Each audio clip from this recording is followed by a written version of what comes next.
아치라인 2019에서 인면, 단면, 그리고 내부 전개도를 작성하는 방법을 알아보겠습니다. 자, 일단은 인면도, 단면도 작성에 앞서서 프로젝트 탐색기 창을 한번 살펴보겠습니다. 아치라인의 오른쪽 편에 프로젝트 탐색기 창이 있는데요. 이 프로젝트 탐색기에서는 실제로 지금 열려있는 아치라인 파일에서 구성되어 있는 페이지 정보들을 보실 수가 있습니다. 우리가 보통 이제 프로젝트 평면에서 벽이나 슬라브, 지붕 이런 건축 요소들을 작성을 하게 되고 그 3D 뷰포트에서 작성된 결과물을 확인을 하면서 작업을 하게 되는데 그 페이지가 현재 열려있는 페이지가 두 페이지입니다. 지금 프로젝트 탐색기 상에서 보게 되면은 평면도가 있고요. 그리고 뷰, 3D 뷰 창이 하나 있습니다. 평면도에서는 창은 하나지만 1층, 2층, 지붕층, 그리고 기본 파운데이션, 베이스 층이 같이 이렇게 생성이 되어 있는 것을 볼 수가 있습니다. 이 층들은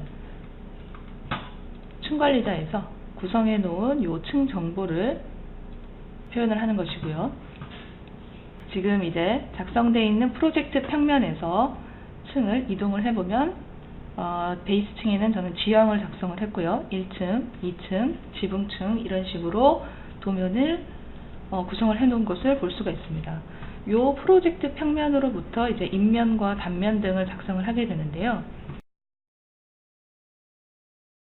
자, 인면은 이 프로젝트 탐색기 창이 이미 있습니다. 인면도에 남쪽, 동쪽, 북쪽, 서쪽 네 방위에 대한 외부 인면이 이미 구성이 되어 있고 아직 생성은 하지 않았습니다. 방향을 먼저 말씀을 드리면은 위쪽이, 도면의 위쪽이 항상 북쪽이 되고요. 그 맞은편이 남쪽, 오른쪽이 동쪽, 왼쪽이 서쪽이 됩니다. 자, 남쪽 인면을 한번 선택을 해보겠습니다. 자, 인면 뷰 만들기 예 해주시고요. 그러면은 남쪽 방향에서의 여기 심볼이 생겼죠. 인면 뷰가 생성이 됩니다. 동쪽, 북쪽, 서쪽 이런 식으로 미리 구성되어 있는 요 인면도 페이지를 생성을 해서 인면도를 작성을 할 수가 있습니다. 창 정리를 해서 보면 이렇게 네 방향에 대해서 인면을 작성한 것을 볼 수가 있고요. 그리고 여기서 중요한 것은 예를 들어서 남쪽 인면을 큰 창으로 보겠습니다.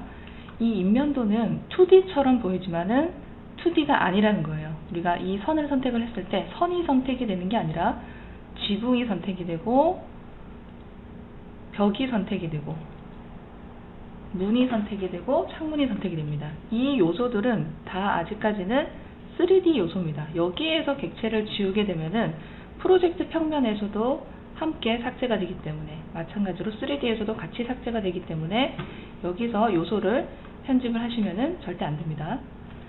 3D 상태이기 때문에 쉐이딩 모드를 변경을 해줄 수가 있는데요.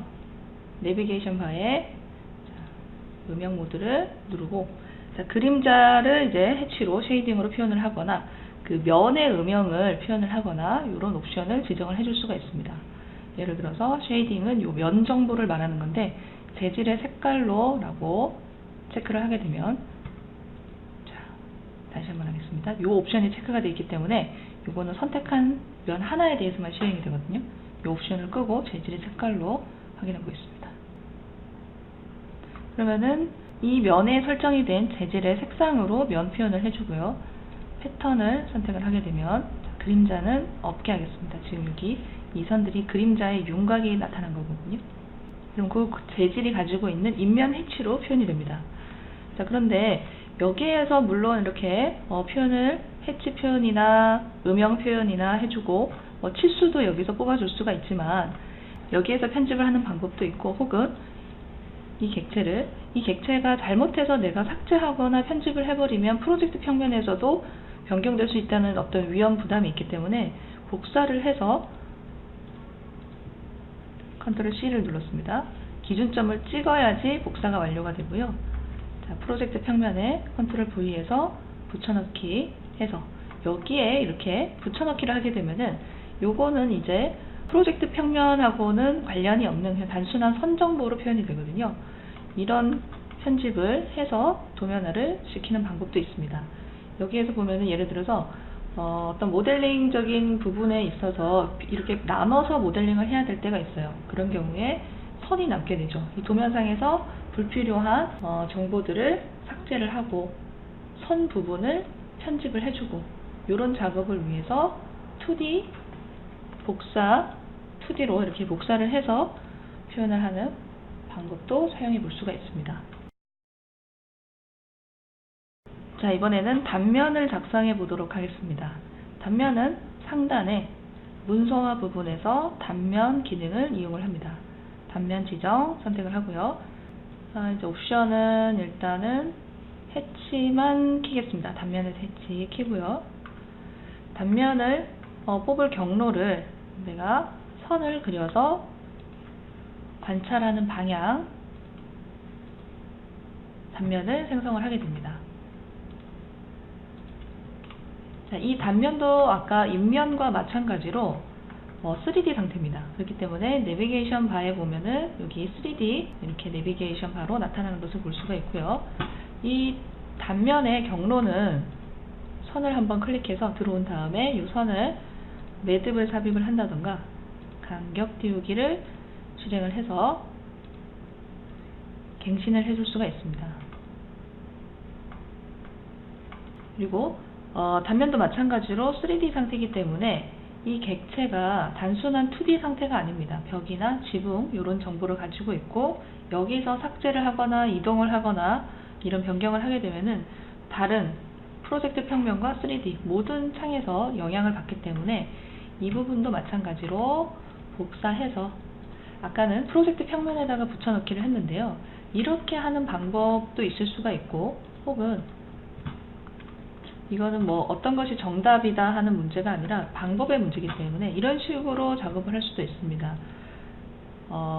화면 부분에서 2D 드로잉을 추가를 할 수가 있어요. 2D 드로잉을 추가를 해서 예를 들어서 인면도, 단면도 이런 식으로 작성을 해 놓고 여기에 여기 단면을 제가 복사를 했죠. 붙여넣기를 해서 여기에 붙여넣기한 객체는 단순한 선 정보로 표시가 되기 때문에 기존 도면과의 링크는 끊기게 되지만 도면화 편집을 위해서 뭐 해치를 추가한다든지 선을 편집을 한다든지 이런 부분을 좀 더 편집을 해줄 수가 있게 됩니다. 그리고 여기서 삭제하거나 변경사항이 있더라도 프로젝트 평면에는 영향을 끼치지 않기 때문에 그 부분에서 좀 더 안심하고 작업을 할 수 있다는 장점도 있게 되죠. 여기서 붙여놓고 작업을 해도 되고 혹은 기존에 평면이 있던 프로젝트 평면에 붙여놓고 도면화 작업을 할 수도 있습니다. 하지만 프로젝트 평면을 2개를 실행을 시켜 놓은 거는 이 평면도 그냥 단순한 페이지를 추가한 게 아니라 이 프로젝트 평면을 작성할 수 있는 창이에요. 무슨 얘기냐면 여기에서 우리가 예를 들어서 빌딩의 벽을 그리게 된다면 이 벽은 이 3D 창에도 나타나게 된다는 거죠. 여기 이 페이지에서 작성한 객체도 3D 창에 나타나고 원래 평면도가 있던 프로젝트 평면에서 작성한 빌딩 요소들도 3D 창에 나타나기 때문에 이런 중첩 작업을 할 경우에는 혼동이 생길 수가 있게 됩니다. 그런 위험이 있기 때문에 프로젝트 평면, 그러니까 주인공이 되는 평면은 3D 요소까지 같이 작성하는 평면은 하나의 창에서만 작업을 하시고 도면화를 위해서 이 페이지를 열어서 추가적으로 작업을 해줄 수가 있습니다.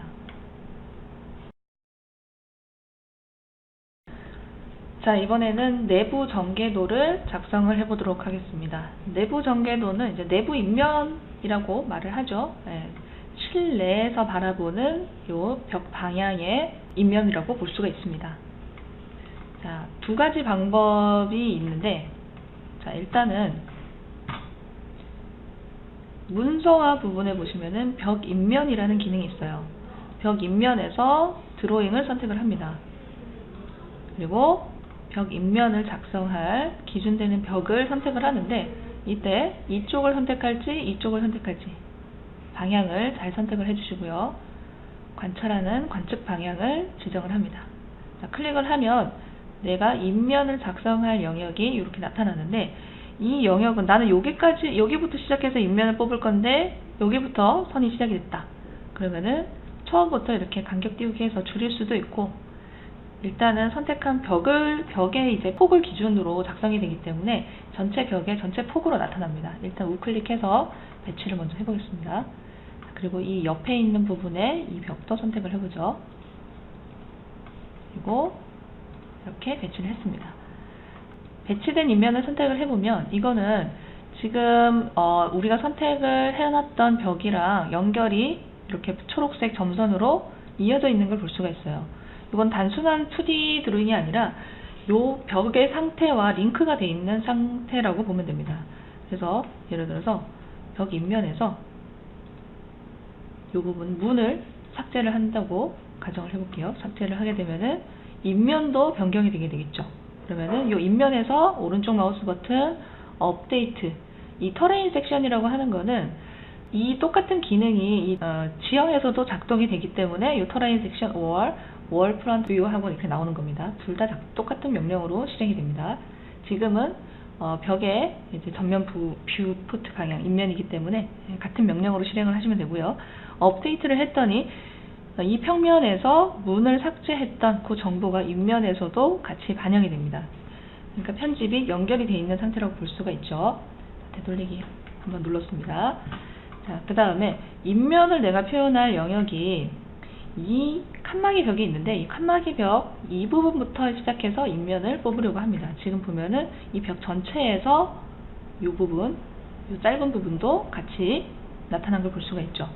자, 이런 경우에는 이 인면에서 오른쪽 마우스 버튼 그 인면 영역을 편집해 줄 수 있는 명령을 실행합니다. 그러면은 우리가 아까 확인했었던 그 인면 영역만큼 이렇게 선이 다시 나타나고요. 마커를 통해서 간격 띄우기, 요 벽의 끝선까지 이동을 해주고 우클릭 혹은 엔터 합니다. 그러면은 그 영역만큼 업데이트가 돼서 이렇게 나타나고요.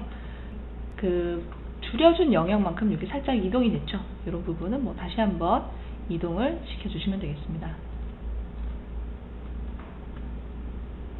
이거는 이제 기존의 벽하고 링크가 묶여 있기 때문에 그런 부분에 대해서는 이제 링크를 끊고 싶다. 그렇다면은 언그룹을 한번 해주시면 됩니다.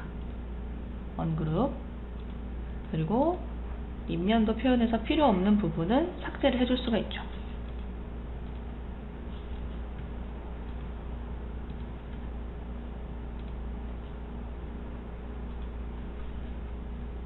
자, 이런 식으로 인면을 작성하는 방법이 있고요.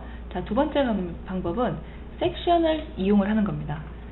자, 아까 우리가 단면도를 작성을 해봤는데 이 단면을 생성을 할 때 이렇게 했었죠. 단면 지정해서 해치도 켜놨었고 확인해서 내가 원하는 그 단면 영역을 선을 그려서 관찰 방향을 지정하고 생성을 하게 됩니다. 자, 이렇게 되면은 단면이 이렇게 생성이 되는데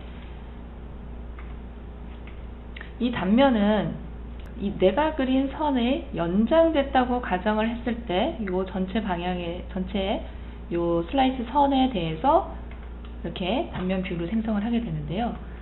내부 전개도라고 한다면 특정 방향에서 우리가 지금 이 부분을 예를 들어서 이 방향으로 바라보는 이 부분에 인면도로 작성하고자 한다면 자, 단면 속성에 들어가서 이런 옵션을 줄 수가 있어요.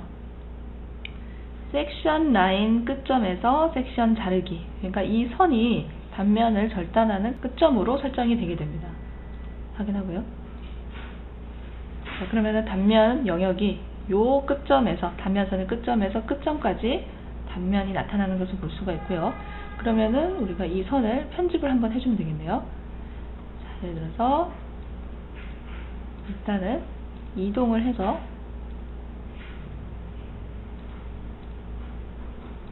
마커로 매듭 이동, 이쪽도 매듭 이동,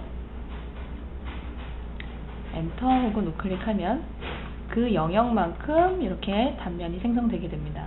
근데 제가 아까 설명을 드렸듯이 이 절단면, 요 절단면은 2D가 아니라 3D 상태입니다. 3D 상태이기 때문에 전체 층에 대해서 지금 절단이 생성이 됐습니다. 물론 이걸 그냥 복사해 와서 위에 걸 지워도 되지만 3D 창이라는 거는 얘가 3D 갱신 옵션을 줄 수 있다는 얘기가 되거든요. 자, 3D 생성 설정을 눌러서 활성층, 지금 작업 중인 1층만 층을 활성을 하겠습니다. 그러면 3D 갱신이 되면서 얘도 물론 뷰포트, 이제 3D 뷰포트 있는 부분도 3D니까 갱신이 되고, 이 단면도 3D이기 때문에 3D 갱신이 됩니다. 현재 층만 그 부분이 나타났죠. 자, 이거를 복사를 해서 컨트롤 C 기준점 찍고 프로젝트 평면에 컨트롤 V 해서 붙여넣기를 해줄 수가 있습니다. 이렇게 붙여넣기를 한 객체는 요 프로젝트 평면, 요 요소들과는 별개의 선과 해치, 이런 단순한 선 정보로 표시가 되게 됩니다.